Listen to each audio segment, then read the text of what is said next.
All right. So we will be in Matthew 17 and Mark 9 as well.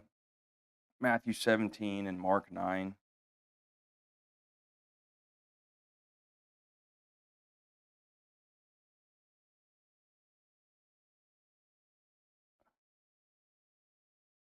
So the transfiguration, basically, I'm going to give you a synopsis here.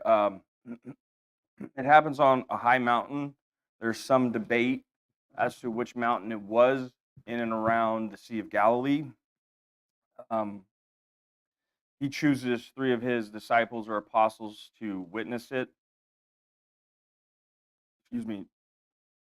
The transfiguration means to be transformed, and ultimately, it is to reveal. It is Jesus revealing his divine glory coming from the Father. Okay, coming from the Father. So that's kind of your synopsis, and now we'll break down a lot of this in between here.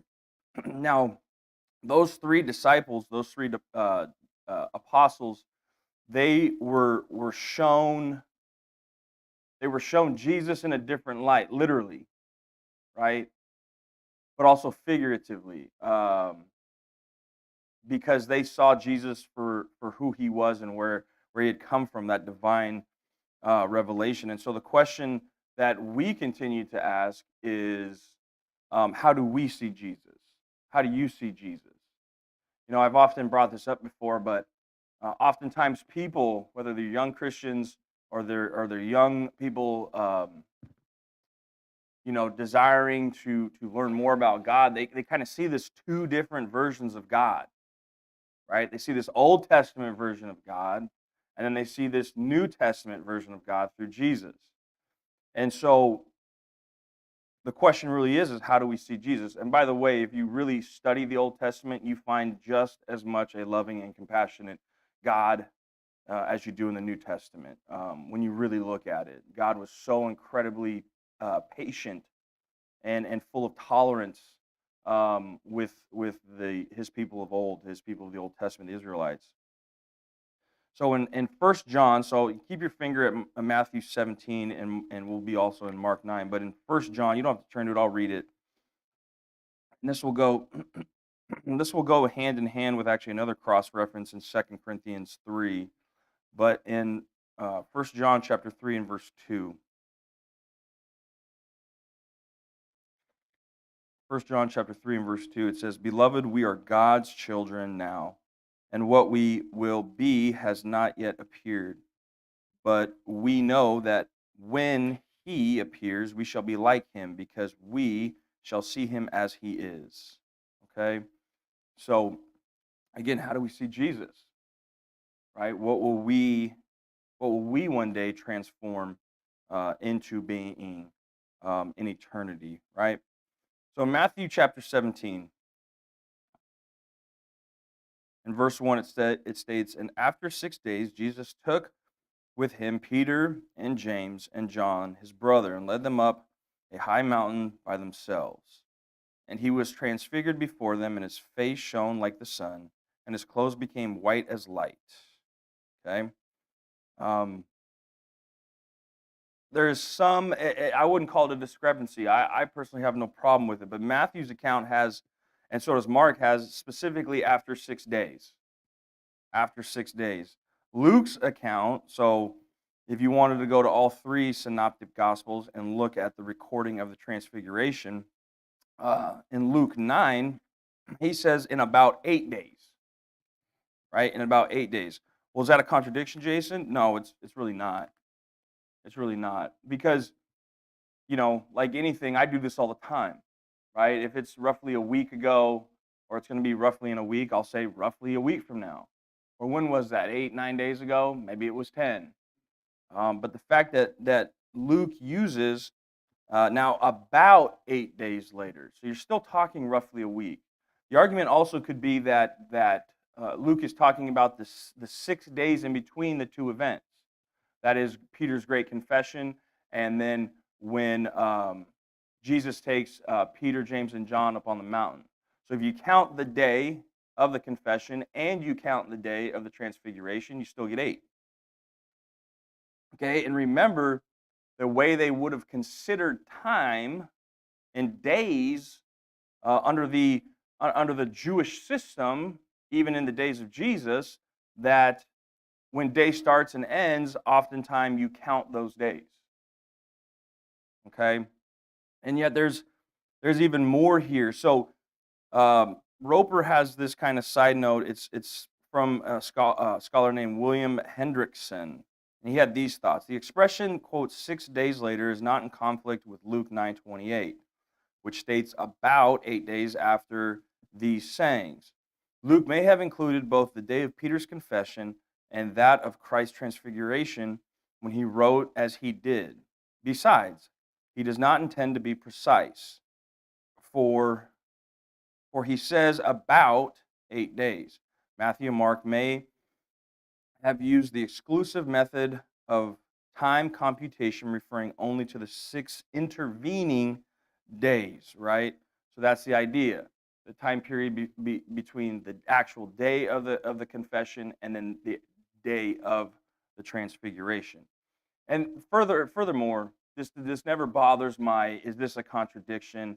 The Bible's supposed to be perfect and this and that, because as I've tried to explain it before, and you kind of need to come to your own conclusions about how I understand the scriptures to mean God-breathed. How are the scriptures God-breathed? What does it mean for the scriptures to be inspired by the Holy Spirit, right? So I don't have any beef with this personally. And William Hendrickson has a pretty good explanation here too. Okay. All right, moving on. So Peter, James, and John. Remember, James and John are brothers. And if you look throughout Scripture, it doesn't happen often, but it does happen a total of 3 times, that when Jesus decides to reveal himself in a special way, a more significant way, a more divine way, these 3 are often involved and the other disciples or apostles are not. And so some have referred to these as Jesus' inner circle, which I don't have a problem with that. I don't have a problem with that. I mean, of course, we are not Jesus, right? We are not God in the flesh. But if I had 12 really close acquaintances, chances are 1 or 2 or 3 of them I'm going to be a little closer to, right? And often is discussed because it has to do with how well can I know a larger group of people. Now, 12 is not really large, but this is how it applies sometimes when it comes to the sizes of some of our congregations and the number of our shepherds, right? If I belong to a 1,500 member church and there's only 8 shepherds, that's going to be awful hard to shepherd the flock. I'm quote unquote going to be responsible for like 175 people by myself if you kind of divided it up that way. So, anywho, I have no problem with some people calling them the inner circle. And we're going to look at a couple. Why were these 3 chosen? And Roper brings up some really good points. I think they're significant, and we'll get on to that. Most events, like I said, most events in Jesus' life could be seen by all the apostles, but we know there are some that he chose only a few to see. This was one of those moments. There were a couple other events only these 3 had seen. Can you name them? And I'll be honest with you, in my preparation, I couldn't name them. I just couldn't do it. And so I will give them, just out of curiosity, does anybody want to take a stab at it? I'm not putting anybody on the spot. Well, all the disciples were there for that. I'll just give it to you because, like I said, it was the resurrection of Jairus' daughter. Okay, in Mark 5 and Luke 8, we covered that. And then in the Garden of Gethsemane. Now, all the 12 may have gone to the garden, but it sounds like Jesus and these 3 might have gone further or off kind of by themselves.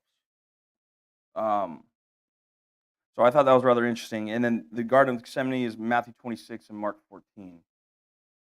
So Roper proposes the question, why do you suppose these disciples were chosen? Okay, I personally came up with an idea before I had read what Roper had to say and other commentators had to say. And so we'll go through those right here.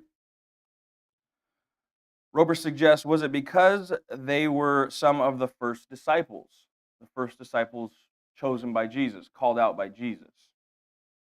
Maybe. Was it because they were the only ones capable of understanding? Well, maybe.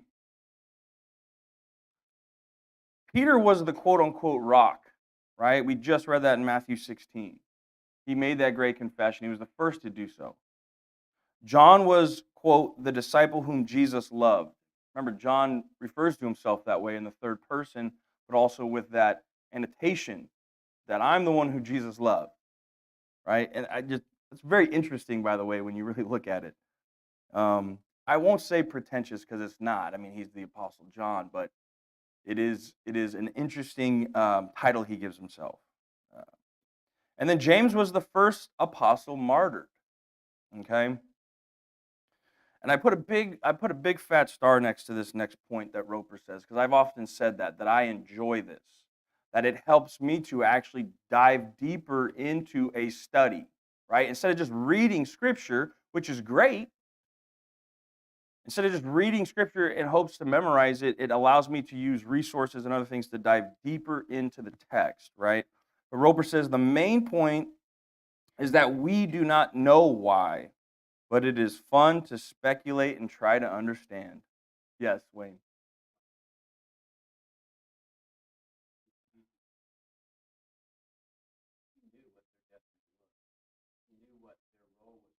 Right.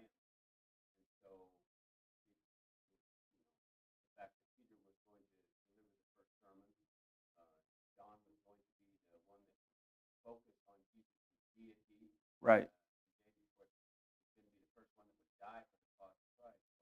Right. That's actually the conclusion I brought up. Before I kind of right. So right. So remember Peter, right, makes that great confession. Peter could potentially be us, right?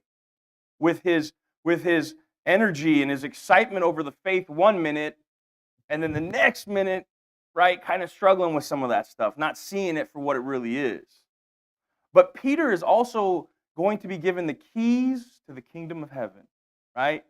He's present there on the day of Pentecost during that first gospel sermon and the establishment of the church, right? Peter will write some very important epistles. Okay? As far as John, right? And I'm with you, right, on that stuff. John's going to be responsible for writing a gospel that focuses on Jesus' deity, right, his divine nature. He's going to focus on the fact that Jesus is, in essence, God, and the three-in-one nature of the Godhead. He will hit on that. He also has 3 very important epistles written to Christians, and then he has a very significant revelation, right? And so he kind of end caps the New Testament with an important revelation about what is going to happen in the near future, right? And most agree. Well, you're in 2 camps with Revelation, by the way. Well, maybe 3, but I mean, for us, I think we kind of have to put one off to the side a little bit because I think we need to keep it in historical context. But it is either the destruction of the Roman Empire, and that's what I tend to lean towards in Revelation, or it is the destruction of Jerusalem. Not to get too sideways here, but if we say it's the destruction of Jerusalem, that book has to be written then before 70 AD.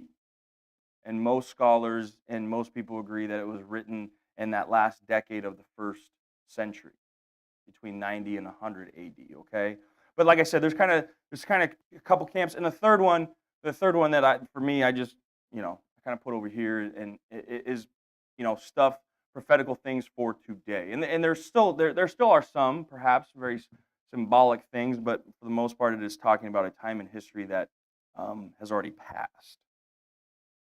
Furthermore, as we continue to do this, Peter takes his message eventually to Rome. Okay, and the gospel starts to spread up there wildly, right, in a very good way. Okay, Paul ends up there in Rome as well. Okay, John, again, so we're talking about the books he wrote, the letters he wrote, and then John ends up moving up towards Asia Minor in history. And then James. When you look at all the apostles, who had the most dangerous job, so to speak, right? Who had the most dangerous job? Who was most likely to be in danger for their life because of their faith in the proclamation of the gospel? Well, they all were probably very much at risk, right? But James stays in Jerusalem. Historically, James stays in Jerusalem. And for that first 100 years, well, yeah, around that time period, for sure, by the time the destruction of Jerusalem happens, the Christians aren't persecuted by the Jews as bad. It becomes the Roman Empire eventually. Okay? But up until 70 AD, the Jews were out grabbing the Christians. Okay? And so James, being a leader, a Christian leader in Jerusalem, he would have had a lot of heat on him, and is why he's the first martyr. So again, three very important and significant men. Now, all of the apostles are important because eventually they all spread out and start to take the message abroad. Thomas goes towards India, or modern day India, I should say, and Philip goes down into North Africa, and so the message begins to spread. Right. So I said what, 5 or 6 of the 12, and then the men spread. Okay, I don't want to get too off point, but I agree. I think Jesus knowing, and us knowing now in retrospect, these 3 men, there was a purpose for Jesus' decision. Okay, and don't forget, it's fun to speculate and try to understand. I often say that. Now, what is this high mountain? Okay, 3 popular views again of speculation. One is Mount Tabor. Okay, the difficulty, Roper says, the difficulty with this location is that there is a city on this mountain, and it seems this moment was private.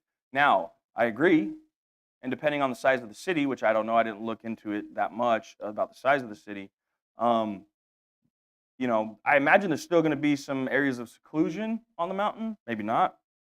Excuse me. And then at the end of all this, at the end of the transfiguration, when they're coming back down the mountain, they're met by a large crowd. So I'm still okay with the city being near it because they're met by a large crowd. What I wrote here is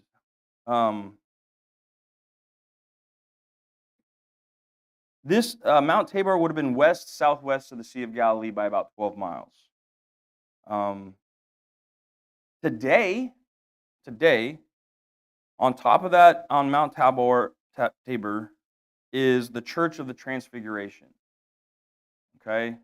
So if we want to talk about the broader umbrella of historical Christianity, that's where many Christians, likely Eastern Orthodox, Greek Orthodox, would say that was the mountain that the Transfiguration took place.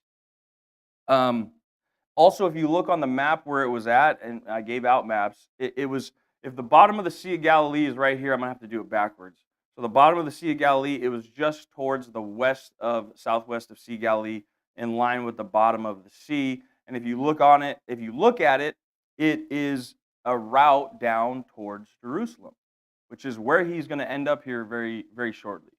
Okay. Again, this is speculation. Okay. The next one is, so I said one of the 3 popular views. The next one is Mount Hermon. The difficulty with this location was that Jesus was met by a crowd when he descended, and that the crowd was made up of scribes. Okay, scribes and other people, and a group of individuals. Mount Hermon was probably too far north for there to be any scribes there, because it was a Gentile area. In fact, Mount Hermon was located in Caesarea Philippi. Remember, Caesarea Philippi from last week, it had a huge pagan worship center, for lack of better terms. Okay, idolatrous god, Pan or Pan, or however you want to, Pan. I don't know how you would say it in the Greek. And so could this be it? What's funny is Roper kind of suggests it's not, but then he kind of comes back and says, well, this is the popular view, that it is Mount Hermon, right? Because he was just in Caesarea Philippi.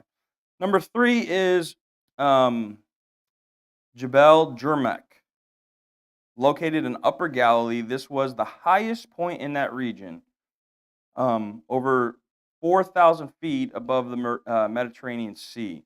It's probably supposed to say 4,000 meters because my research had either Mount Tabor or Mount Hermon at like 8,700 feet. So 4,000 feet would not have been the highest point in that region.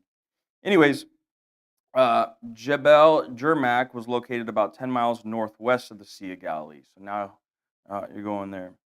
Again, in most popular belief is Mount Hermon. I looked and looked, and it requires you to go to both either Mark or Luke to find out that, where does it say scribes? And it is in there. So there were scribes in that group of people, and we're going to get to that lesson here, I think, pretty quick in the next week or two maybe. But one of these individuals had a very sick, demon-possessed son, and the father brought the son to the apostles because Jesus was gone with 3 of them, so he brought it to the remainders, and the father asked the apostles to heal him, to cure him. And they tried, but they couldn't. And Jesus has some very interesting words. This one can only be cured or healed by faith. I thought that was very interesting. Again, Jesus is continuing to tell his disciples that, look, it is this and this and this, but you know what? It's faith. It's faith above all, right? And so encouraging that growth. All right. And we read into verse 2, right? So we're kind of covering that first verse, 17:1. Now we're going to be in 17:2 here, this idea of he was transfigured before them, okay? Transfigured is from the Greek word that we get metamorphosis, okay? Metamorphosis. This indicates a radical change, a complete change, likely in appearance, in shape, in every aspect almost, right? A couple examples of metamorphosis that goes on today in nature would be a caterpillar turning into a butterfly, right? You have a long furry, it doesn't have to be furry, but long furry critter that crawls around with dozens and dozens of legs potentially, and then eventually it turns into something that has wings, far less legs, and can actually fly. A caterpillar can't fly, right? And then a tadpole into a frog. Okay, the only similarities really between there is tadpoles have a couple eyes like frogs do. Tadpoles live in the water like frogs do. But other than that, it's a critter, right? It's a small, almost fish-looking thing that eventually grows and develops legs and all that kind of fun stuff. So those would be 2 modern examples of what metamorphosis would look like, a complete change, right? A complete change. So the idea of how this word is used, and I found this rather interesting, specifically the word transfigured, okay? It means to radically change, okay, to metamorphosis, to metamorphize, I don't know. Close enough. To change or to transform radically. So let's get the idea of what Jesus is doing here. But how does this idea of transfiguration apply to Christians? Because it does. First of all, I think 1 John 3:2 is part of that understanding. Remember what that says in John about our changing into the likeness and the image. We as Christians must change. We can no longer be who we were prior to our faith, prior to our immersion into the Lord's church, prior to receiving forgiveness of sins. Now, it starts in the head, right, and in the heart. And then eventually we overcome those fleshly things. And fleshly means any number of 10, 12 things, or those things. So let's turn to 2 Corinthians real quick. I almost turned to the exact page. Man, I'm good. 2 Corinthians 3. I was 1 page off.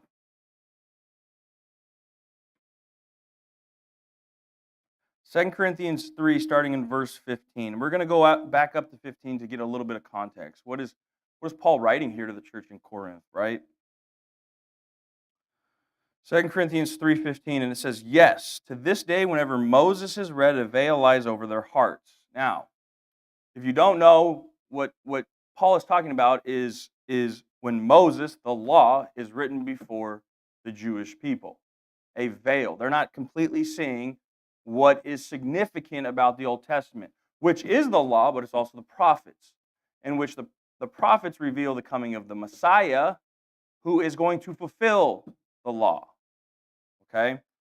But when, verse 16, but when one turns to the Lord, the veil is removed.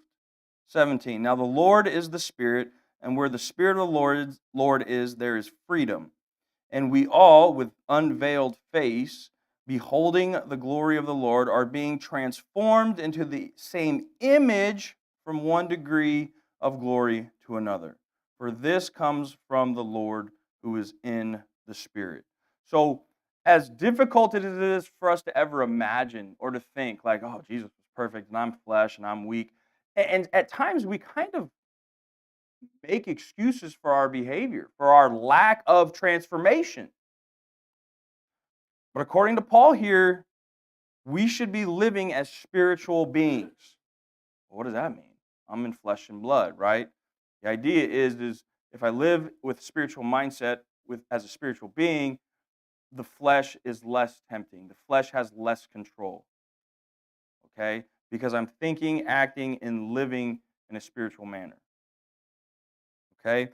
But that word transform there in 18, the middle of 18, is the same type of word, the same type. That whole experience is the same thing used here in Transfiguration. There's a complete change. And there needs to be a complete change in us. I get questions all the time. Well, if I become a Christian, can I do this? If I become a Christian, can I do that? If I become a Christian, do I have to give this up? If I become a Christian, do I have to give that up? Right? We've heard it before. And my encouragement always is, don't let those things stop you from continuing to grow your faith. But there is the idea found within the text that there is a maturation process. The idea of sanctification that we've been discussing off and on. This idea of becoming holy, which is going to typically take a long time. And by the way, I don't have to take any kind of vow, and I don't have to live in a small temple with mostly men or mostly females, where I can devote hours and hours and hours, to trying to train my body, to train my mind to be more spiritual. That was a popular belief in like the second, third, fourth century and on up, with this idea of monasticism, okay, monks becoming monks and living away from people, but that's not what it's getting at here, right? We accept Christ and we show our faith in which we came into faith, right? In the communities and the societies and the cultures we live in today, okay? And no, this is not easy. No, this is not easy. You could ask our shepherds, you can ask our deacons, you can ask our preacher. This stuff takes a lifetime. But are we doing those things? Are we moving towards the cross? Or do we consciously turn away at times and go perpendicular to the cross? Okay? Back to Matthew 17. So, in verse 2 there, Matthew 17:2, he's transfigured. He's changed completely before them. His face shone like the sun, and his clothes became white as light. Mark has an interesting, Mark 9.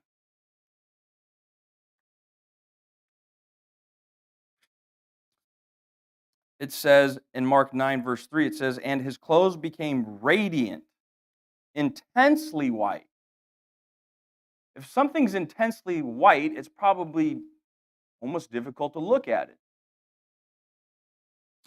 As no one on earth could bleach them. Good job by the English translators. I don't know if they had bleach back then, but the idea is something that is incredibly pure white, right? And in verse 4 it says, so back to 17. So he changes, Matthew describes the changes as his face shone like the sun, bright. Can't look at the sun, or I guess you could. It's really going to bother your eyes. Even when there's eclipses, you're supposed to wear certain strength lenses. Now, I work and teach in the high school where we do welding things, so I typically grab a welding helmet, which is actually not quite strong enough still, and I stare at the eclipse, which I shouldn't be doing. So you technically got to wear like a number 10 lens, which a number 10's lens is incredibly dark. And I grab a 10, or excuse me, a 12. Got to grab a 12 lens, and I grab a 10. And nevertheless, it's bright. Can't look at it too long. Okay, if you look at it, his garments became white as light. This idea of brightness, right? This holiness, this aspect of white, right?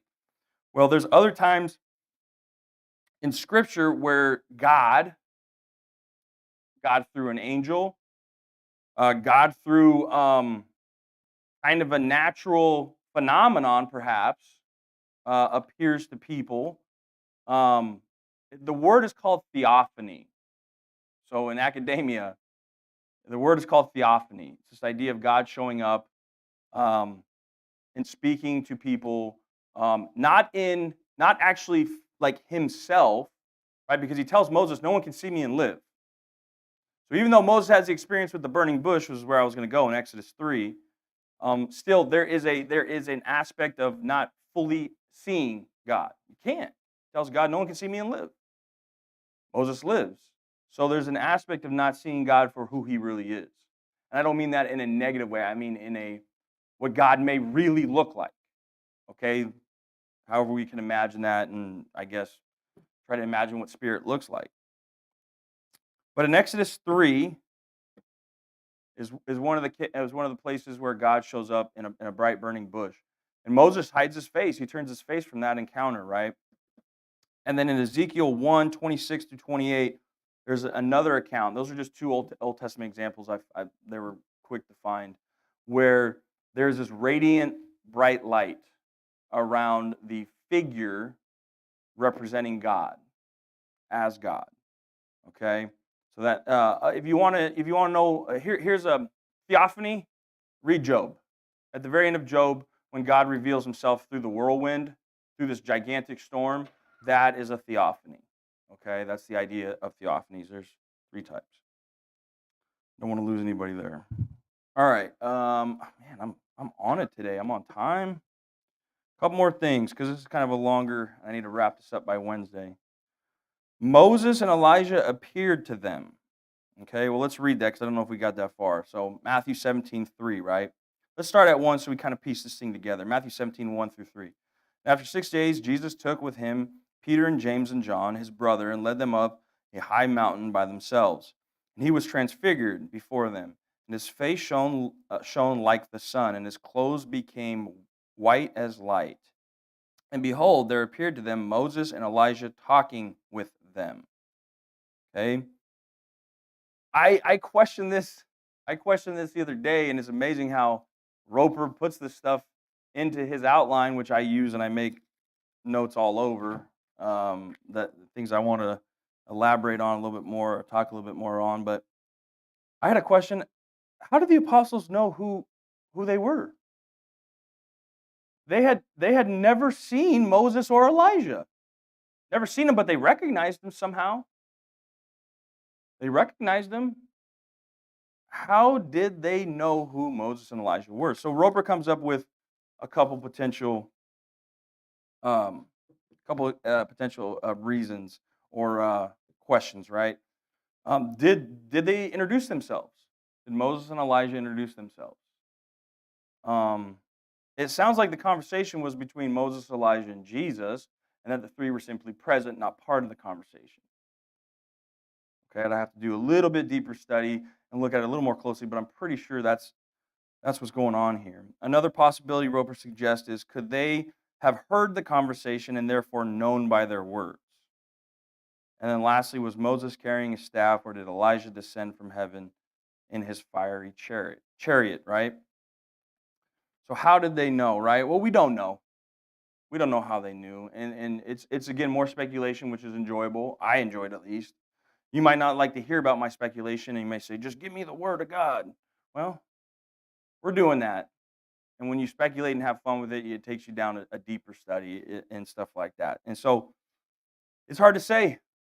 But basically those two men who appear have very significant meaning to what's being revealed here. To at least the three right there, the three disciples who he chose. It says, how did the men look? Like, that's a question Roper brought up. Well, what did they look like? What did Moses look like? Moses had been dead for 1,000 years plus. Okay, and he wasn't resurrected. He was just like every other individual who would be buried in the ground. After 1,600 years, yeah, what would he have looked like, right? It's hard to say. Again, more speculation. Elijah did not die, but his body had been translated or ascended to heaven with God. You find this in 2 Kings 2:11. Okay, 2 Kings 2:11. I heard it said like this one time. Elijah had such a close relationship with God, and he walked so closely with God, right? Did everything according to God's will. Knew his law, practiced morality, okay? But he walked so long with God, literally step in step. It's as if they got to a point in Elijah's life that Elijah said, you know, I've walked pretty long and I'm pretty far from home. And he says, I probably should turn around and go back home. And God said, well, you're this far, you might as well come to my home. Imagine a relationship with God like that. To me, I did when I hear that, I almost want to tear up a little bit. That's amazing to me. I mean, Elijah never tasted death. God took him to heaven. Okay? And it was because well, he had that close relationship with God. When I heard that years ago, I was like, man, that's the type of relationship. Not that I expect God to take me up. Okay, let's not get too far ahead of ourselves. I don't expect that. But what an amazing opportunity. I have one comment.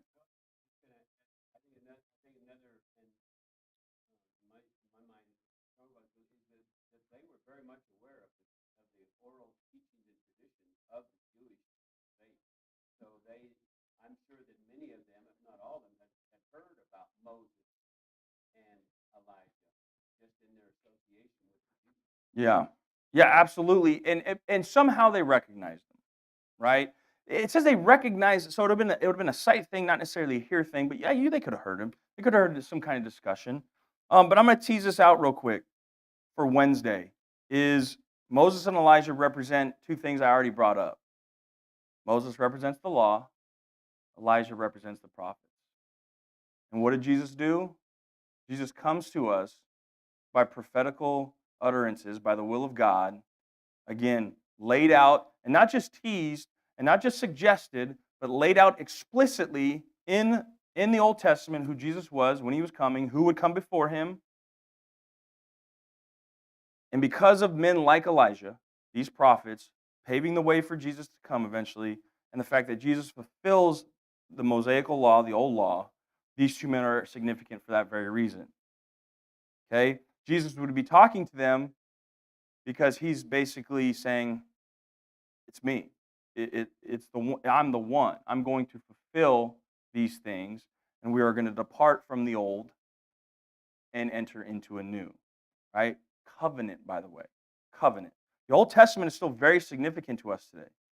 Okay? And the things that is written in there are important to Christians. We need to follow a lot of that stuff. Paul says so much in Romans. If it wasn't for the law, I wouldn't know what sin was. Okay. So, on Wednesday, we'll pick it up right from there. I got to end. Hey, thank you for your attention. Thank you for being here.